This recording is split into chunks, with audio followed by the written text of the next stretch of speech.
ওয়ালাইকুম। গত কিছুদিন ধরে তোমরা আমার ভিডিওগুলোতে কমেন্ট করতেছো যে আমাদের পরীক্ষা কিভাবে হবে বা আমাদের যে মূল্যায়নটা হবে সেটা কিভাবে হবে। তো তোমাদের জন্য আমি আজকের এই ভিডিওটি নিয়ে আসলাম। আজকের ভিডিওতে আমি তোমাদেরকে ক্লিয়ার করে দেব যে তোমাদের মূল্যায়নটা বা তোমাদের যে পরীক্ষা সেটা কোন পদ্ধতি হবে বা তোমাদের রেজাল্টটাই বা কোন কোন পদ্ধতি অনুসরণ করে দেওয়া হবে। তো আজকের এই ভিডিওতে আমি দেখাবো নতুন কারিকুলামের মূল্যায়ন পদ্ধতি। তোমাদের এই মূল্যায়ন পদ্ধতিটা সেটা তিনভাবে হবে। নাম্বার 1 শিক্ষণকালীন মূল্যায়ন, নাম্বার 2 সামষ্টিক মূল্যায়ন এবং আচরণিক মূল্যায়ন। এই তিন ভাগে তোমাদের নাম্বারিং করে তোমাদেরকে কিন্তু মূল্যায়ন করা হবে।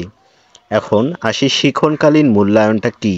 শিক্ষণকালীন মূল্যায়নটা হচ্ছে অধ্যায়ভিত্তিক মূল্যায়ন, অর্থাৎ তোমাদের কিন্তু প্রতিটি বইয়ের প্রতিটি চ্যাপ্টার কিন্তু পড়ানো হয়। পড়ার সময় তোমাদের টিচাররা তোমাদেরকে মূল্যায়ন করবে, অর্থাৎ ওই চ্যাপ্টার থেকে তোমরা কতটুকু শিখতে পারলে, কতটুকু অভিজ্ঞতা লাভ করতে পারলে, এটাই হচ্ছে অধ্যায়ভিত্তিক মূল্যায়ন বা শিক্ষণকালীন মূল্যায়ন, অর্থাৎ চ্যাপ্টার ওয়াইজ মূল্যায়ন।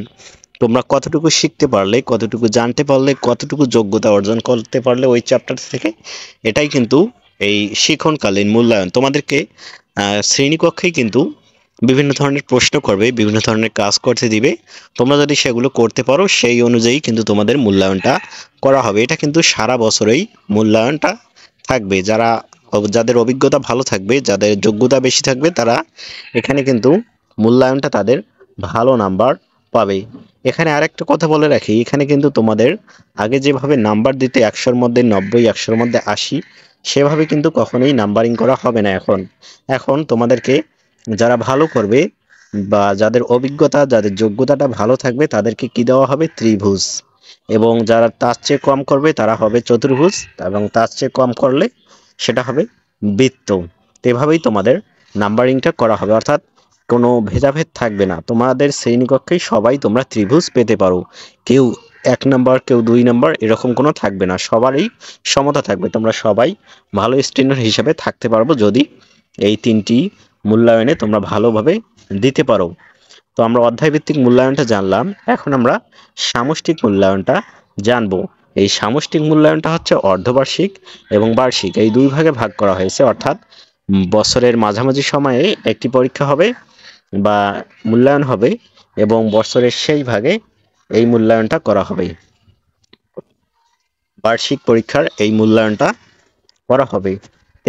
এটা কিভাবে হবে, এটা আসলে যখন তোমরা পরীক্ষা দিবে তখনই বুঝবে। এখানে তোমাদের খাতা কলমেও লিখতে হতে পারে, অথবা অভিজ্ঞতা অর্থাৎ বাস্তবে কোনো কাজ করা হতে পারে। এই অর্ধবার্ষিক এবং বার্ষিক পরীক্ষার একটা কিন্তু নির্দেশিকা তোমাদের টিচারদের দিবে, এবং সেই নির্দেশনা অনুযায়ী তোমাদেরকে কিছু কাজ করতে বলবে। যেমন দিচ্ছি, তোমাদের নবম শ্রেণীর প্রথম ইংলিশ বইয়ের প্রথম অধ্যায়টি হচ্ছে ফ্যাক্টস অ্যান্ড অপিনিয়ন। এখন তোমাদেরকে একটি টেক্সট দিল, এবং সেই টেক্সটটি থেকে তোমাদের ফ্যাক্টস এবং অপিনিয়ন নির্ণয় করতে বলো। এটা কিন্তু তোমাদের একটা গ্রুপ করতে বলবে, সেই গ্রুপেই এই কাজটি করতে হবে।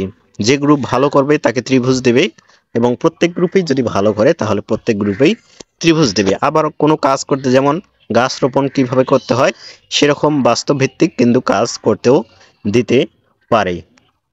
এখানে যোগ্যতা ভিত্তিক, অর্থাৎ যার যোগ্যতা বেশি সেই কিন্তু মূল্যায়িত হবে বেশি। যোগ্যতা বলতে বাস্তব অভিজ্ঞতা। তুমি যেমন তার জোড়া দিতে পারো কিনা, কারেন্টের যে তার হয় সেই তার জোড়া দিতে পারো কিনা, এই যোগ্যতাটা তোমার আছে কি না, এরকম কিন্তু অভিজ্ঞতা। এটা জাস্ট একটা উদাহরণ, তাই বলে যে তার জোড়া দিতে বলবে সেটা নয়, এরকম কিন্তু তোমাদেরকে কাজ করতে বলে। তো অর্ধবার্ষিক এবং বার্ষিক পরীক্ষাটাও তোমরা বুঝলে, তোমাদেরকে শ্রেণীকক্ষে খাতা কলমের মাধ্যমে এই কাজটি গ্রুপে ভাগ হয়ে করতে হবে। এভাবেই কিন্তু সামষ্টিক মূল্যায়ন, অর্ধবার্ষিক এবং বার্ষিক পরীক্ষাটা অনুষ্ঠিত হবে প্রতিটি বিষয়ের ওপর।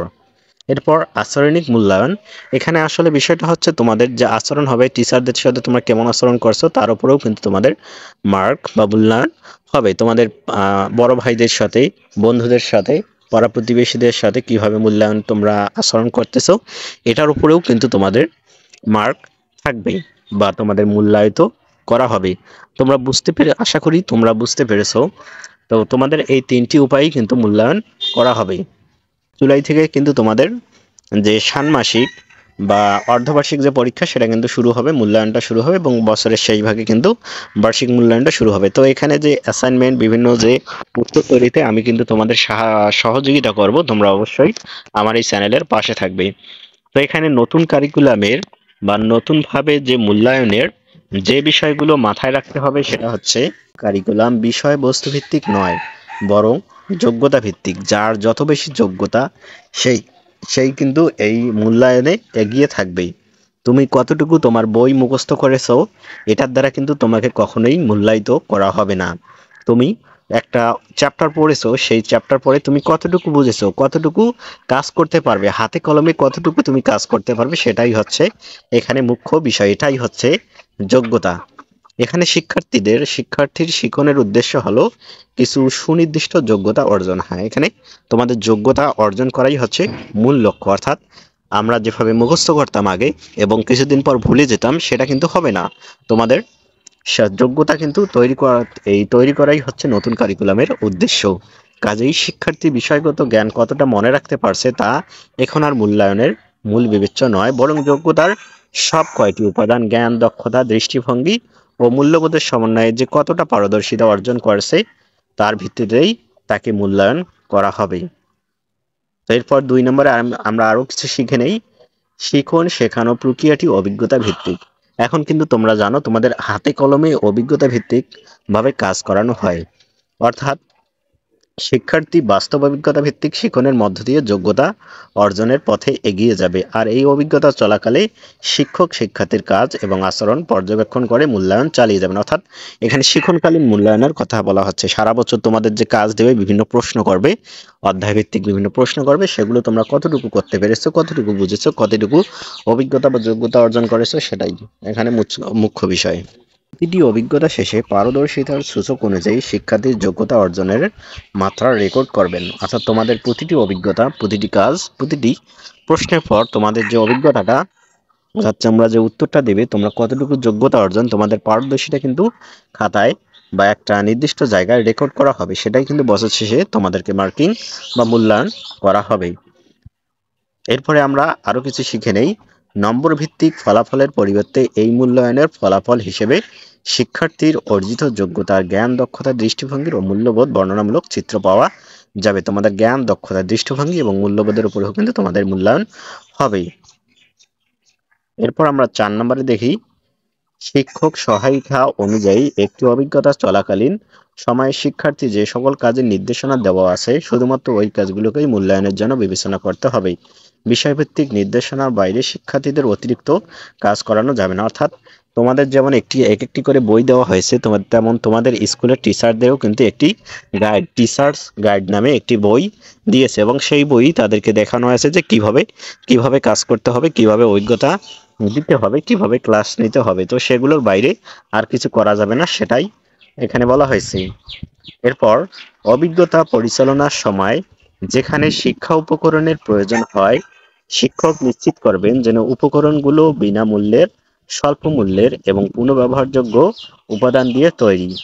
অর্থাৎ যে উপকরণগুলো দ্বারা তোমাদের অভিজ্ঞতা প্রণয়ন করা হবে সেগুলো অবশ্যই কোনো অতিরিক্ত মূল্য যেন না হয়, সেটাই এখানে বলা হয়েছে। প্রয়োজনে বিদ্যালয়ে এইসব শিক্ষা উপকরণের ব্যবহার বহন করবে। অর্থাৎ বিভিন্ন প্র্যাকটিক্যাল করার সময় কিন্তু বিভিন্ন খরচের প্রয়োজন হয়, এগুলো প্রয়োজন পড়লে শিক্ষার্থীরা নয় বরং স্কুলেই করবে। মূল্যায়ন প্রক্রিয়া শিক্ষণকালীন ও সামষ্টিক এই দুটি পর্যায়ে সম্পন্ন হবে। শিক্ষণকালীন অর্থাৎ অধ্যায়ভিত্তিক এবং সামষ্টিক হচ্ছে অর্ধবার্ষিক এবং বার্ষিক। এই দুটি উপায়ে কিন্তু তোমাদের যে মূল্যায়নটা সেটা নির্ধারণ করা হবে। ইতিমধ্যেই কিন্তু সামষ্টিক মূল্যায়ন 7 জুলাই থেকে শুরু হয়ে যাবে। আশা করি তোমরা আজকের এই ভিডিওটি থেকে উপকৃত হয়েছো। আজকের এই ভিডিও সম্পর্কে তোমাদের মতামত কমেন্টে জানিয়ে দাও।